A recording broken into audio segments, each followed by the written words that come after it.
Morning बेटा। जैसे कि हम साइन रूल्स ऑफ मैथ्स कर चुके हैं, एडिशन और सब्ट्रैक्शन के मैंने बताया था कि रूल्स जो है सेम होते हैं, ठीक है। और ऐसे समझाया था मैंने कि जो रूल्स हैं वो सेम होते हैं एडिशन और सब्ट्रैक्शन के। और दूसरा, मल्टीप्लिकेशन एंड डिवीज़न के जो फार्मूला है, जो सिंबल्स हैं, उनके रूल्स सेम होते हैं। अगर ये 4 वीडियो आपको अच्छी तरह समझ में आ चुके हैं तो आपके लिए अलजबरा करना बहुत ही इजी होगा। जैसे 5 का टेबल होता है, 10 का टेबल होता है, 2 का टेबल होता है ना, ऐसे बहुत इजी लगेगा। जस्ट थोड़े से आपको वहाँ टर्म समझने हैं। अगर फर्स्ट ऑफ कंडीशन, अगर आपको इसके सिंबल अच्छी तरह समझ में आ चुके हैं तो हम आज अलजबरा करने वाले हैं। अलजबरा में बेटा पहले हम करेंगे सब्ट्रैक्शन, ठीक है। जैसे हमने सब्ट्रैक्शन, एडिशन, डिवीज़न जो सब कुछ किया था, इसी तरह हम अलजबरा में फर्स्ट करेंगे सब्ट्रैक्शन। तो अलजबरा सब्ट्रैक्शन क्या होता है? जब इसमें इक्वेशन दी होती है, मान लो कोई रकम है, जैसे 7 Q plus 10 Q 3r from 8 Q plus 3 Q plus 5r दिया गया है, ठीक है। तो कई बच्चे क्या करते हैं, इस चीज़ को देखकर ही डर जाते हैं कि पता नहीं कैसे करना, क्या करना। तो बेटा आप इस चीज़ को इग्नोर कर दो। सपोज करो कि ये क्यू पी आर है ही नहीं, ठीक है। तो सिंपल जैसे आप सब्ट्रैक्शन करते हो ना, जैसे पिछली वीडियो में समझाया, उसी तरह ही करना है। लेकिन आपको ये चीज़ समझना ज़रूरी होती है कि हाँ, कि ये होता क्या है। फर्स्ट ऑफ ऑल आपको पता होना चाहिए कि जब भी स्टेटमेंट में फ्रॉम लगा हो, इक्वेशन में फ्रॉम लगा हो, तो इट मीन्स उसमें सब्ट्रैक्शन करना होता है।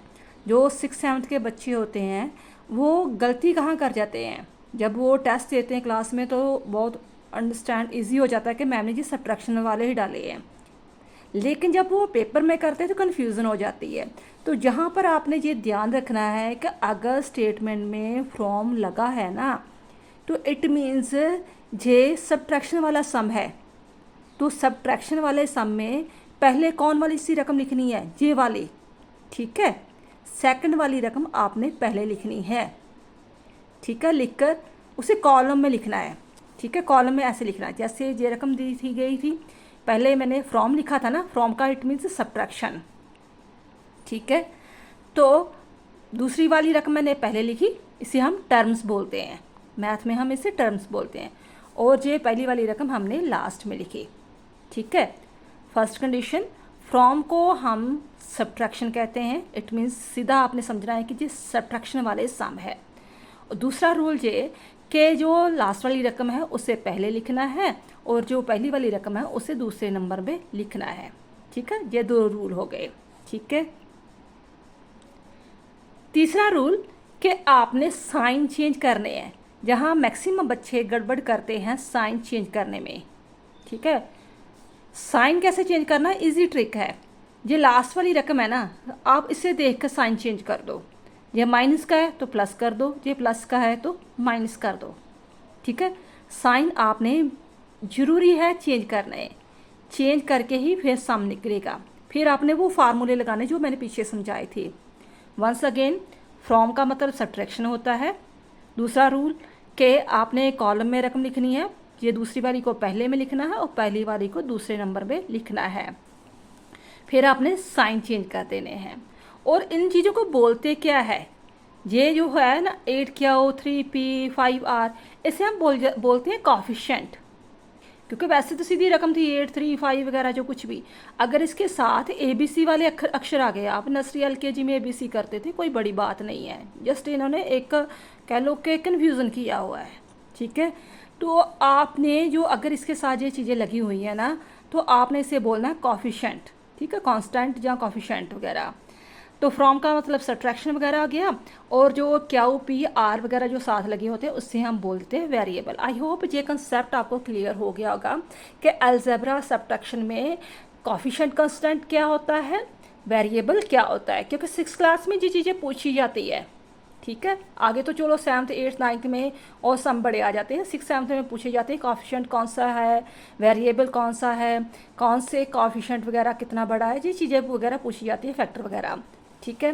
देन आफ्टर जब हम सब्ट्रैक्शन की बात करते हैं, मान लो कि एक और सम आया, ठीक है, ये मैंने सम लिखा, तो फ्रॉम का मतलब क्या था, सब्ट्रैक्शन। पहला स्टेप हमने ये कॉलम में बना लिया, तो जो दूसरी रकम थी मेरी, ठीक है ना, ये फर्स्ट थी, ये सेकंड थी, इसे मैंने पहले नंबर में लिख लिया, और जो पहले वाली थी उसे मैंने दूसरे नंबर पर लिख लिया।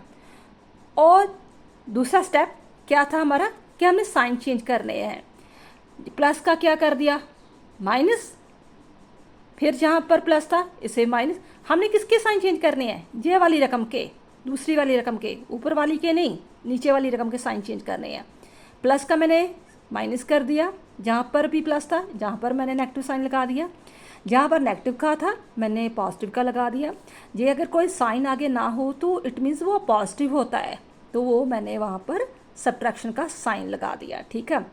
और तीसरी बात, ये पहला स्टेप हो गया, कॉलम में लिखो, सेकंड साइन चेंज करो। तीसरी बात कि जो वेरिएबल है, वेरिएबल मैंने बताया था जो इंग्लिश के अक्षर होते हैं, ABCD कुछ भी लगा होता है, वो रकम उसके नीचे ही लिखनी है। अगर A वाला है तो A वाले नीचे की A वाली रकम आएगी, B वाले के नीचे B वाली रकम आएगी, C वाले के नीचे C वाली आएगी। अगर इसके पास कोई रकम, कोई अक्षर वगैरह नहीं तो वो लास्ट में आएगा, ठीक है, उसके नीचे लिखना है। अच्छा, आगे स्टेप ये आता है कि हमने फार्मूला याद किया था कि प्लस माइनस क्या होता है, नेगेटिव। इट मीन्स इसके बीच में कोई भी नेगेटिव आ जाए, ठीक है, एक साइन में नेगेटिव आ जाए तो वो नेगेटिव हो जाता है। Plus minus minus, minus plus minus, चाहे प्लस माइनस फिर भी माइनस। तो लेकिन ये माइनस माइनस क्या हो जाएगा, प्लस, क्योंकि आपको पता है माइनस माइनस कट हो जाते हैं, वो प्लस हो जाता है। आपको जे सिंबल याद रहेंगे तो आप सब्ट्रैक्शन इजी तौर पर कर लेंगे। तो इजी है कि अगर आपके पास एक भी नेगेटिव आता है तो इट मीन्स आपने नेगेटिव करना है, उसे सब्ट्रैक्ट करना है। अगर दोनों सेम आते हैं, चाहे माइनस माइनस आ रहा है चाहे प्लस प्लस आ रहा है, तो आपने प्लस करना है। इजी हो गया ना। तो अब हम इसी फार्मूले के अकॉर्डिंग इसे सब्ट्रैक्ट करते हैं। देखो, अब हमने किसके अकॉर्डिंग चलना है, जे वाला माइनस और जे वाला माइनस, ठीक है। इसे इग्नोर कर दो, अब इसे इग्नोर कर दो, क्योंकि ये हमने चेंज कर दिया है साइन, इसके अकॉर्डिंग हम इसके अकॉर्डिंग और इसके अकॉर्डिंग चलेंगे। तो माइनस माइनस क्या हुआ, प्लस, तो 12 और 3 कितने हुए, 15। तो एक बात मैंने और पिछली वीडियो में कही थी कि साइन किसका लगता है, बड़ी वाली रकम का, ठीक है। तो 12 में अब साइन कौन सा है, माइनस का, तो मैं इसके साथ माइनस ही लगाऊंगी। बच्चे जहाँ कन्फ्यूज़ हो जाते हैं कि जहाँ तो माइनस प्लस है तो मैं माइनस करूँगी, नहीं नहीं, आपने पहले साइन चेंज किए थे, माइनस माइनस हो गया प्लस, माइनस माइनस प्लस हो गया, 12 3 15 हो गए। और मैंने अब 12 का साइन कौन सा बन रहा है, माइनस का, तो मैंने इसका साइन ही लगाना है, ठीक है। अब दूसरी रकम पर आ गए, plus and minus, plus and minus क्या आएगा, माइनस, एक भी नेगेटिव आ गया तो इट मीन्स नेगेटिव। तो 5 में 3 माइनस हो गए तो क्या लगेगा, 2, ठीक है। तो वेरिएबल साथ में लगा देना है, कुछ नहीं, बस वेरिएबल साथ में लगा देना है। तो अब बोलोगे यहाँ पर प्लस क्यों लगा, क्यों, क्योंकि 5 बड़ा है, तो ये इसके साथ कौन सा साइन है, पॉजिटिव वाला, तो हम प्लस का लगाएंगे, ठीक है। नेक्स्ट आ गया minus and plus, minus and plus, एक भी नेगेटिव आ गया तो क्या रकम हो जाएगी, नेगेटिव, ठीक है। तो 9 से मैंने 7 निकाला तो कितने आ गए, 2। तो वेरिएबल सेम टू सेम लगा दिया, बी का बी। तो मैं यहाँ पर साइन कौन सा लगा रही हूँ, माइनस का, क्यों, क्योंकि 9 बड़ा है और इसके साथ जो साइन लगा है माइनस का लगा हुआ है, ठीक है। अब ये देखो, जे हो गया प्लस का था, ठीक है, जे भी प्लस का था, तो प्लस प्लस जो था माइनस हो गया, ठीक है। तो 12 से 4 निकाले तो 8, 12 से 4 निकाले तो 8, तो इसके वेरिएबल क्या था, ए। तो मैंने यहाँ साइन क्यों नहीं कोई लगाया, क्योंकि ये 12 बड़ा है और ये पॉजिटिव वाला, जहाँ मैं इसे यहाँ प्लस लगा सकती हूँ, जहाँ कुछ भी नहीं लगा सकती। इट मीन्स अगर कुछ भी नहीं लगाया तो ये प्लस का आ जाता है, ठीक है। आई होप अंडरस्टैंड हो चुका होगा। अगर सोचो कि मैं सिंपल सम कर रही हूँ, ये आपको कन्फ्यूज़न हो जाती है ना कि ये बड़े ABC लगे हुए हैं तो ये कैसे सम करना है, तो बेटा वही इजी मेथड है जो आप 3rd 4th में करते आ रहे हो। आप अपने दिमाग में सोचो कि मैंने ये सिंपल रकम लिखी हुई है, ठीक है, वेरिएबल को दिमाग से निकाल दो क्योंकि वेरिएबल तो सेम ही लगना है। ठीक है, तो सिंबल याद रखो कि माइनस, ये पहले हमने साइन चेंज कर दिए, इसका माइनस प्लस का था माइनस कर दिया, प्लस का माइनस कर दिया, माइनस का प्लस कर दिया, ये प्लस का था 4, ये माइनस कर दिया। अब इस चीज़ को, ठीक है, इस चीज़ को और इस चीज़ को लेकर करेंगे। ठीक है, ये माइनस माइनस क्या हो गया प्लस, तो 3 12 15 हो गया। साइन किसका लगा, क्योंकि 12 के साथ माइनस लगा है, तो ये हमने साइन दिमाग से इनविजिबल कर दो, सोचो है ही नहीं अब। रीज़न क्या, क्योंकि मैंने ये साइन चेंज कर दिए हैं। ठीक है, अब इसकी कोई वैल्यू नहीं है। तो साइन किसका लगा, ये माइनस का। 5 से 3 निकाले 2, साइन किसका लगा, बड़े का।